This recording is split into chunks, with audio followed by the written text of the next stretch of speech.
Hello students, आज हम लोग स्टार्ट करेंगे लेक्चर 6 ऑफ स्ट्रक्चरल ऑर्गेनाइजेशन। ठीक है, तो लास्ट लेक्चर तक हम लोगों ने जो है बाकी सारे कनेक्टिव टिश्यू कंप्लीट कर लिए। यहाँ पर हम लोग स्पेशलाइज कनेक्टिव टिश्यू की बात करेंगे। ठीक है, तो स्पेशलाइज कनेक्टिव टिश्यू को हम लोग दो पार्ट में डिवाइड करते हैं, स्केलेटल कनेक्टिव टिश्यू और वेस्कुलर कनेक्टिव टिश्यू। तो स्केलेटल कनेक्टिव टिश्यू में दो चीजें आ जाती है, कार्टिलेज और बोन, और वेस्कुलर कनेक्टिव टिश्यू में ब्लड और लिम्फ। ठीक है, तो इस लेक्चर में हम लोग स्केलेटन कनेक्टिव टिश्यू के बारे में बात करेंगे, जिसमें हम लोग कार्टिलेज और बोन को पढ़ेंगे। ठीक है, इसमें अगर हम लोग एनसीईआरटी के अकॉर्डिंग अगर जाएंगे तो बहुत बेसिक दिया हुआ है, एनसीईआरटी में ज्यादा डिटेल में नहीं दिया हुआ है। ठीक है, यहाँ पर हम थोड़ा डिटेल में इसको पढ़ेंगे। ठीक है, तो सारी चीजें आपको देखनी है और जो जो चीजें मैं बताता हूँ वो नोट डाउन कर लेनी है। तो फर्स्ट है हमारा कार्टिलेज। ठीक है, अब इसमें अगर हम देखेंगे तो बहुत सारे पॉइंट्स हैं, सारे पॉइंट्स आपको नहीं लिखने हैं। ठीक है, मैं बताता जाऊंगा, वो पॉइंट्स आपको लिखने हैं।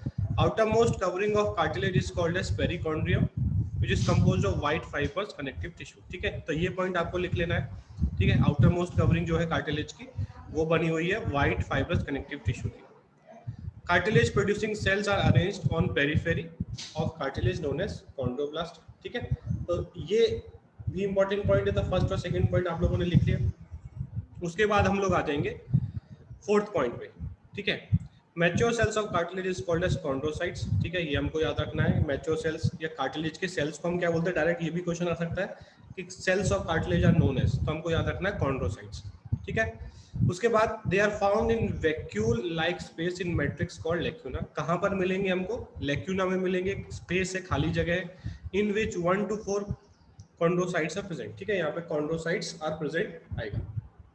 ठीक है, उसके बाद chondroclast are cartilage destroying cell. ठीक है, तो दो तरह के सेल होंगे, कॉन्ड्रोब्लास्ट और कॉन्ड्रोक्लास्ट। ठीक है, जो कार्टिलेज को बनाएगा, देखो बोन में भी ऐसे ही होता है और कार्टिलेज में भी ऐसा होता है, जो भी चीज बनाएगा उसको उसके पीछे ब्लास्ट आएगा।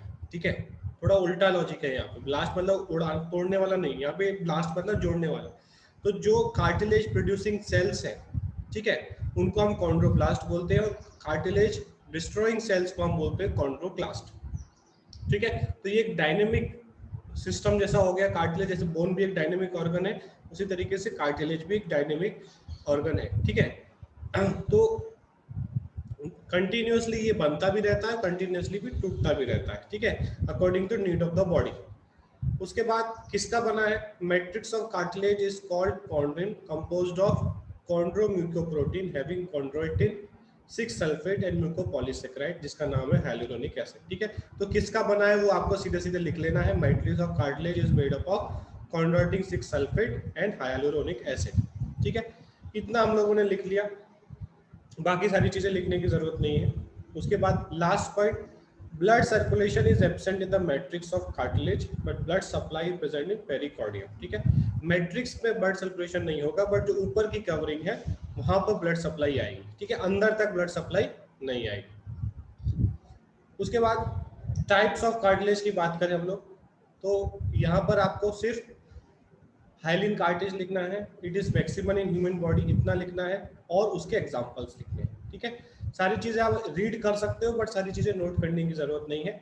ठीक है, आप नाम लिखो, फर्स्ट पॉइंट लिख लो, it is maximum human body और उसके एग्जांपल। ठीक है, आगे चलते हैं। सेकेंड है फाइब्रस, इसमें दो टाइप है, इलास्टिक कार्टिलेज और फाइब्रस कार्टिलेज। ठीक है, तो इलास्टिक कार्टिलेज लिखना है और उसका जो है हमको एग्जांपल लिख लेना है। उसी तरीके से व्हाइट फाइब्रस लिखना है। ठीक है, यहाँ पर ये पॉइंट इंपॉर्टेंट है तो नोट डाउन कर लेना, पेरिकॉन्ड्रियम इज एब्सेंट, और उसके एग्जांपल्स लिख लेने। ठीक है, थर्ड टाइप का कार्टिलेज है हमारा कैल्सिफाइड कार्टिलेज। ठीक है, इसमें हमको क्या पॉइंट लिखना है, it is hardest cartilage of body. इस तरीके के क्वेश्चन आएंगे। Example, head of femur, humerus in men. ठीक है, तो ये जो दो बोन है उनके उन बोन्स में ये कैल्सिफाइड कार्टिलेज हमको देखने को मिलेगा। ठीक है, फीमर के हेड पे, फीमर एक बोन है। ठीक है, और ह्यूमरस ये जो हमारा हाथ वाला बोन होता है, ठीक है, जो हमारे कंधे से ये यहाँ तक आता है, उसको हम ह्यूमरस बोलते हैं। ठीक है, वो हम लोग पढ़ेंगे लोकोमोशन वाले चैप्टर में, कौन सा बोन कहाँ होता है, बट यहाँ पे सिर्फ हमको नाम और एग्जाम्पल। ठीक है, तो एक बार फिर से बता देता हूँ, कार्टिलेज में जो जो पॉइंट्स मैंने बताया वो नोट डाउन कर लेने हैं। हाइलिन कार्टिलेज फर्स्ट पॉइंट लिखना है और एग्जाम्पल लिखना है। फाइब्रस में दोनों लिखने, इलास्टिक और एग्जाम्पल, व्हाइट फाइब्रस हेडिंग डालनी है, और पेरिकॉन्ड्रियम एब्सेंट है ये लिखना है और एग्जाम्पल लिख लेने हैं। उसके बाद कैल्सिफाइड कार्टिलेज में आपको हार्डेस्ट कार्टिलेज लिखना है और उसके एग्जाम्पल्स लिख लेने हैं। उसके बाद आ जाते हैं हम लोग बोन पे। ये हो गया हमारा कार्टिलेज कंप्लीट। अब बोन की बात करें, स्टडी ऑफ बोन को हम बोलते हैं ऑस्टियोलॉजी, ठीक है। प्रोसेस ऑफ बोन फॉर्मेशन को हम बोलते हैं ऑसिफिकेशन, ठीक है। हार्डेस्ट टिश्यूज अगर बॉडी में पूछा जाए तो बोन्स है, ठीक है। सॉफ्टेस्ट टिश्यू अगर पूछा जाए तो ब्लड है। हार्डेस्ट सब्सटेंस अगर पूछे इनेमल, जो हमारे टीथ में होता है, ठीक है, वो हार्डेस्ट सब्सटेंस है हमारी बॉडी का। उसके बाद outermost covering of bone is called as periosteum, ठीक है, composed of white fibrous connective tissue. तो ये सारे पॉइंट्स इंपॉर्टेंट है, तो ये आपको सारे लिखने पड़ेंगे। उसी तरीके से अब जैसे वहां पर था कॉन्ड्रोब्लास्ट और कॉन्ड्रोक्लास्ट, यहाँ पे भी जो बोन प्रोड्यूसिंग सेल्स है, जो सेल्स बोन बनाने में हेल्प करते हैं वो ऑस्टियोब्लास्ट, और जो तोड़ने में हेल्प करते हैं वो ऑस्टियोक्लास्ट, ठीक है। ये दोनों हम लोग को लिख लेने हैं। Mature cell of bone is called as osteocyte which is found in lacuna, ठीक है। तो बोन के जो सेल्स है मैच्योर सेल्स, उनको हम ऑस्टियोसाइट्स बोलते हैं। बनाने वाले सेल्स ऑस्टियोब्लास्ट और तोड़ने वाले ऑस्टियोक्लास्ट। अगर हम लोग यहाँ पे स्ट्रक्चर देखेंगे, ठीक है, अगर आप ये स्ट्रक्चर देखोगे आपको देखने को मिलेगा कि ये एपिफाइसिस रीजन है, ऊपर वाला जो है इसको हम एपिफाइसिस बोलते हैं। ये प्रॉक्सिमल एपिफाइसिस है ऊपर वाला, और ये नीचे वाला डिस्टल एपिफाइसिस।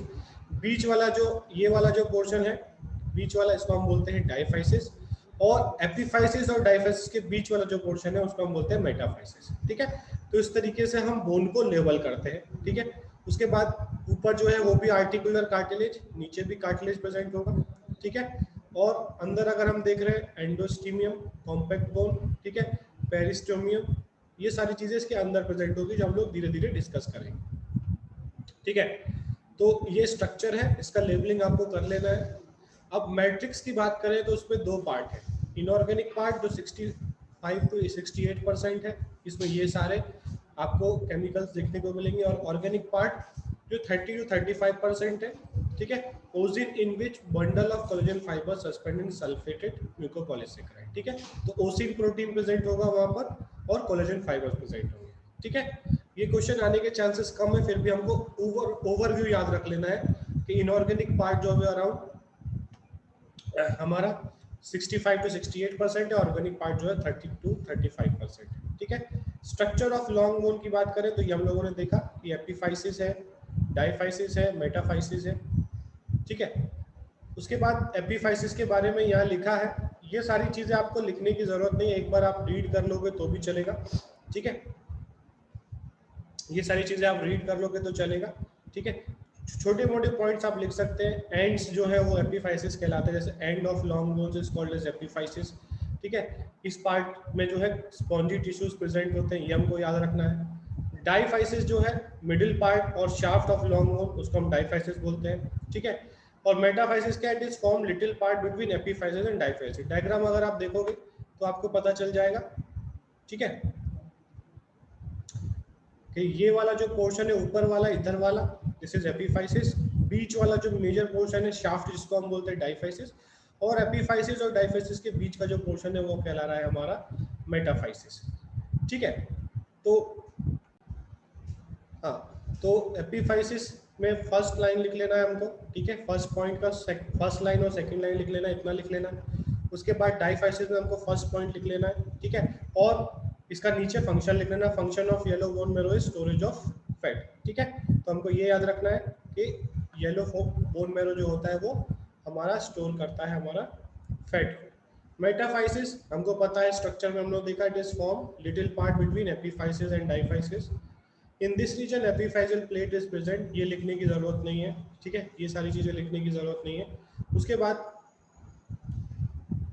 ये दोनों पॉइंट्स आप अगर नहीं लिखोगे तो भी चलेगा, तो आपको इसमें फर्स्ट पॉइंट लिख लेना है, ठीक है। आगे चलते हैं हम लोग।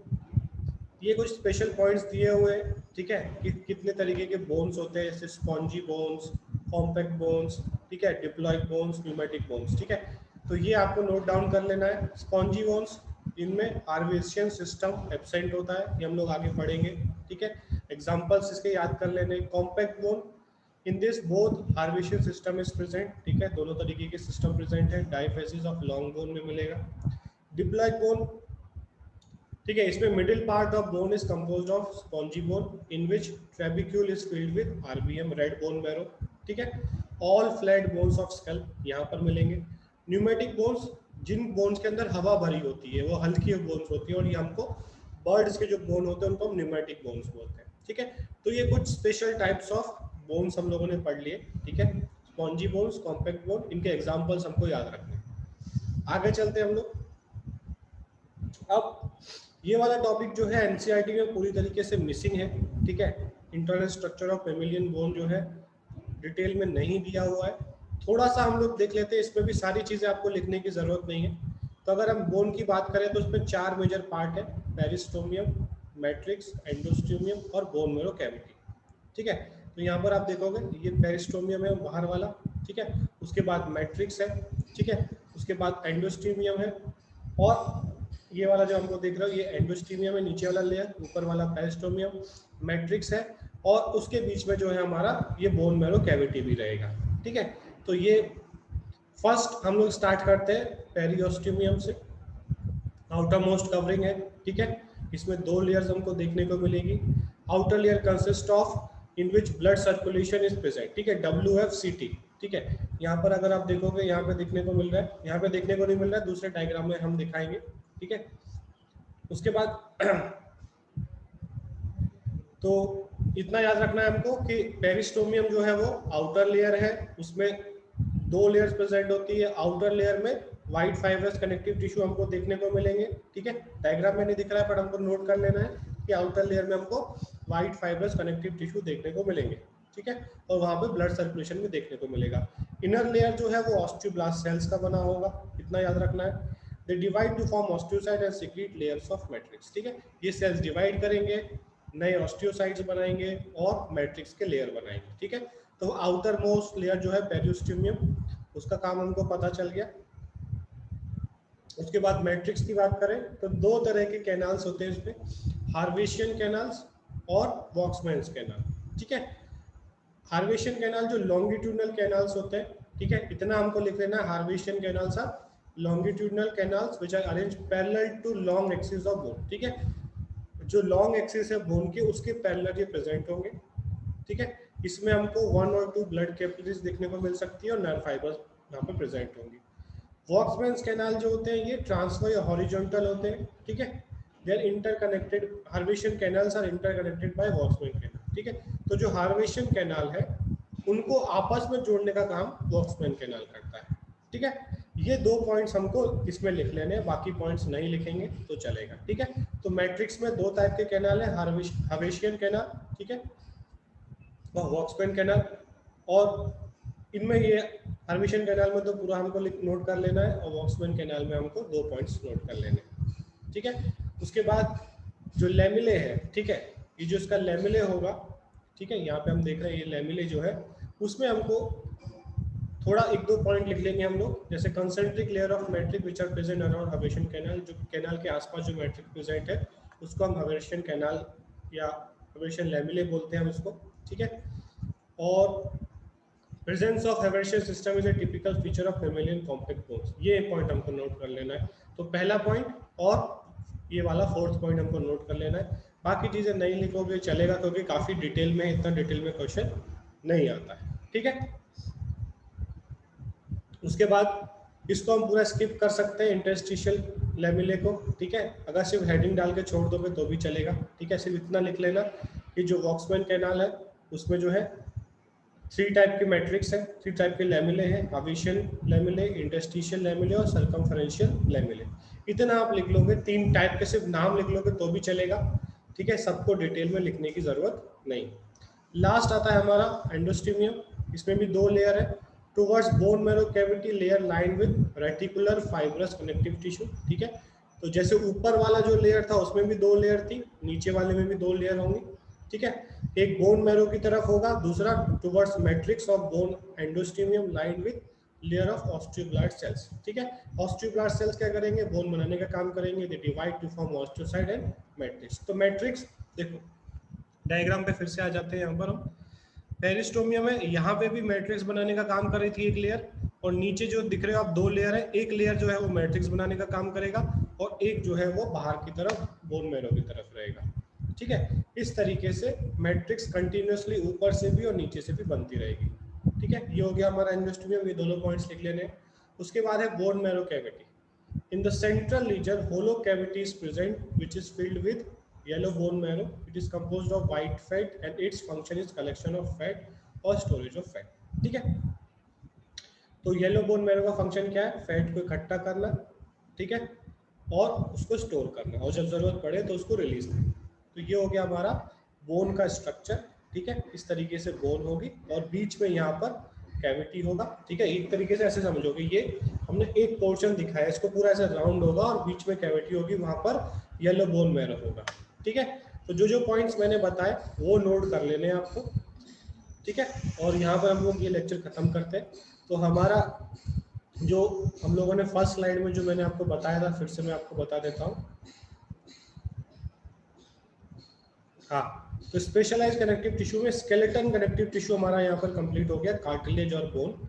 अब हम लोग बात करेंगे नेक्स्ट लेक्चर में वेस्कुलर कनेक्टिव टिश्यू, जिसमें ब्लड और लिम्फ की बात होगी। ठीक है, थैंक यू।